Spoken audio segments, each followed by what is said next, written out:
नमस्ते दोस्तों, मैं हूं आरपी। स्वागत है आपका इंडिया स्पेशल में। दोस्तों, आज बात करने वाला हूं ओसामा बिन लादेन के बारे में कि कैसे मारा गया था ओसामा बिन लादेन। कैसा था वो घर जहां मारा गया था ओसामा बिन लादेन।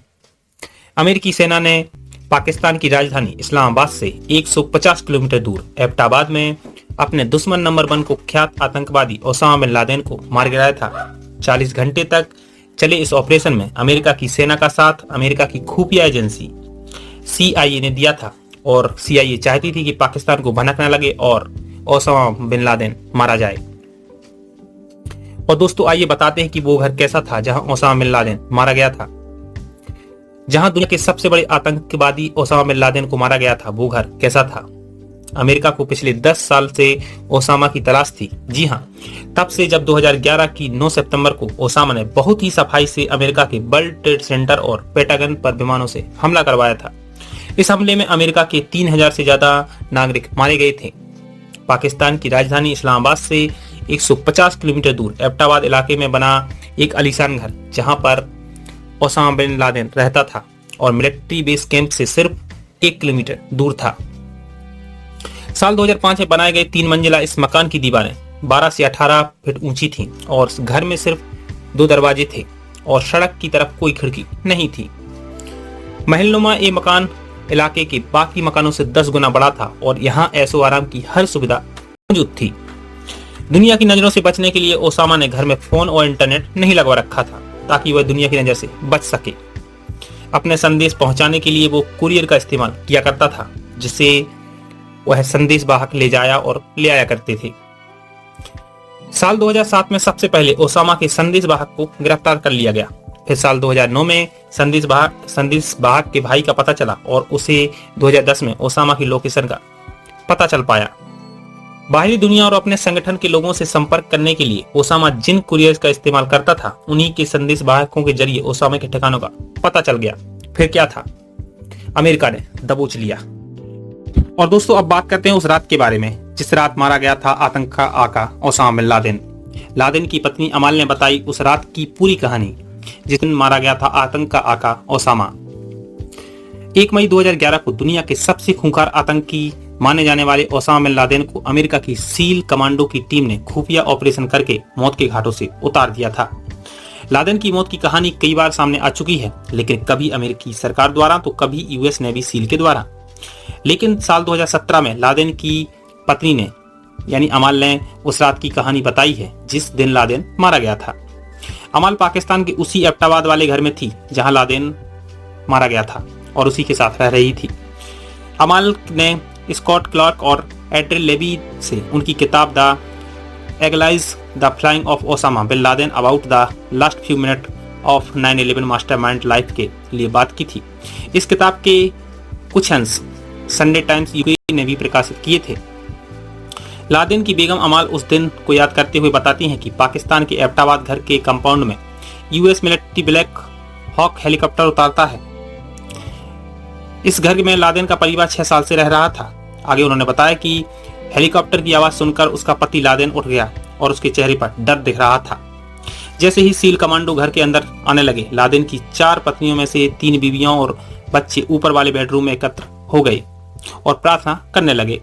लादेन ने अपनी पत्नियों से कहा कि वह बच्चों के साथ नीचे जाएं, क्योंकि अमेरिका सिर्फ हमें चाहता है, क्योंकि वह सिर्फ हमें मानना चाहते हैं, तुम लोगों को नहीं। हालांकि अमाल ने बेटे हुसैन के साथ लादेन के पास रहने का ही आग्रह किया।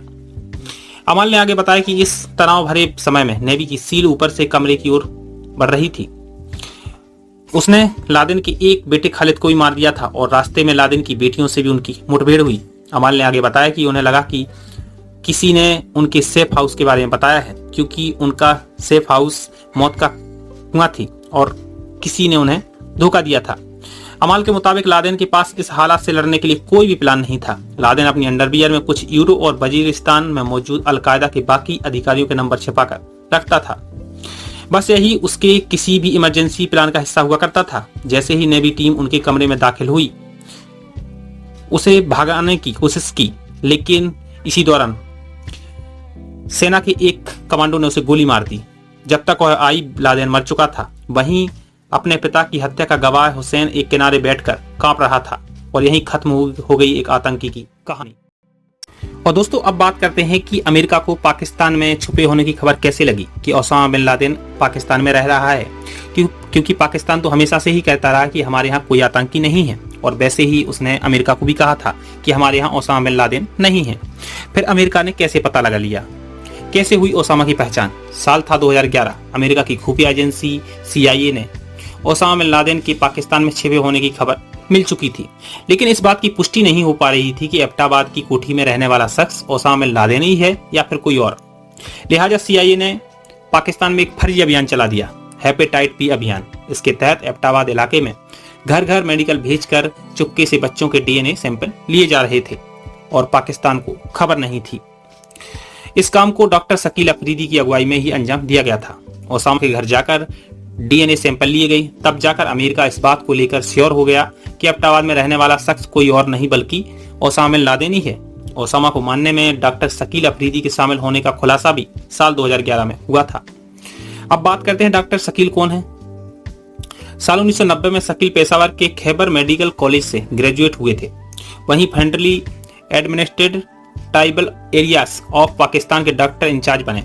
अमेरिका ने ओसामा को मानने से पहले डॉक्टर शकील अफरीदी को इस मिशन में शामिल कर लिया था। शकील के बारे में पूरी दुनिया को 11 जुलाई 2011 को ही पता चला था।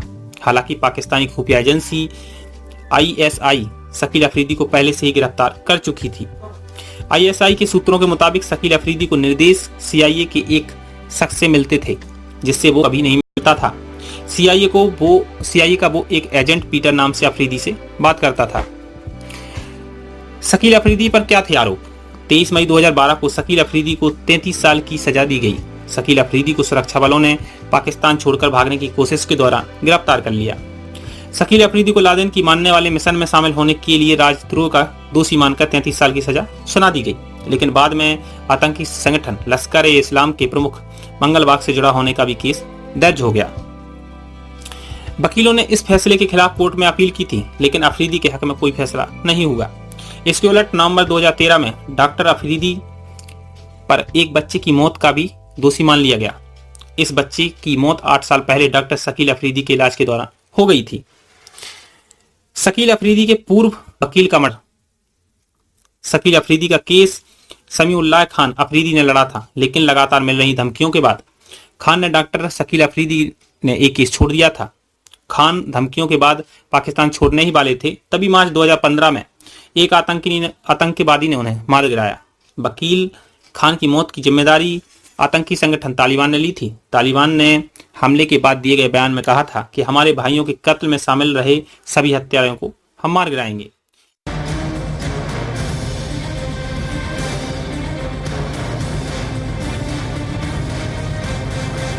दुनिया के मोस्ट वांटेड आतंकवादी ओसामा के किलर ने दी है ओसामा के कत्ल की गवाही।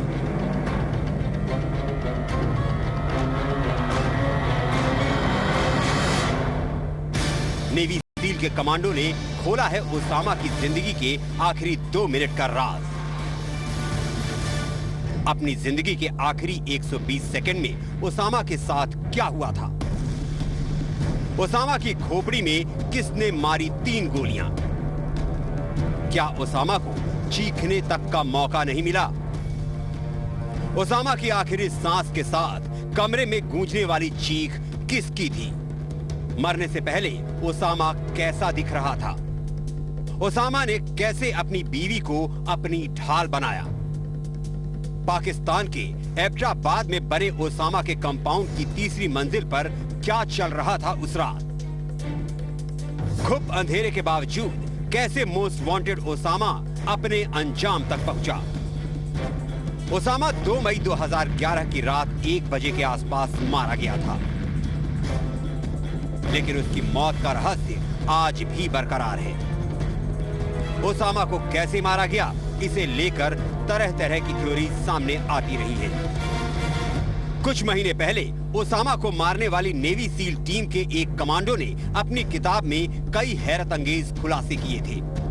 नो इजी डे नाम की उस किताब में कहा गया था कि ओसामा की जान लेने वाली गोली नेवी सील कमांडोज ने नहीं मारी थी, वो पहले ही मौत के मुंह में पहुंचा हुआ था। यानी 2 नेवी सील कमांडोज के बयान आपस में मिलते नहीं हैं। इससे ये रहस्य और गहरा गया है। ओसामा की मौत से जुड़ा कंफ्यूजन और बढ़ गया है। ओसामा की मौत की लेटेस्ट थ्योरी के मुताबिक उस दिन की कहानी एक लाइन में समझाई जा सकती है। 2 मिनट, 3 गोलियां, एक सिर, एक चीख। दुनिया के सबसे बड़े किलर की मौत का राज अब आपके सामने खुलने जा रहा है, क्योंकि खुद ओसामा के कातिल ने दिया है एक इंटरव्यू और कहा है, मैंने ओसामा को मारा।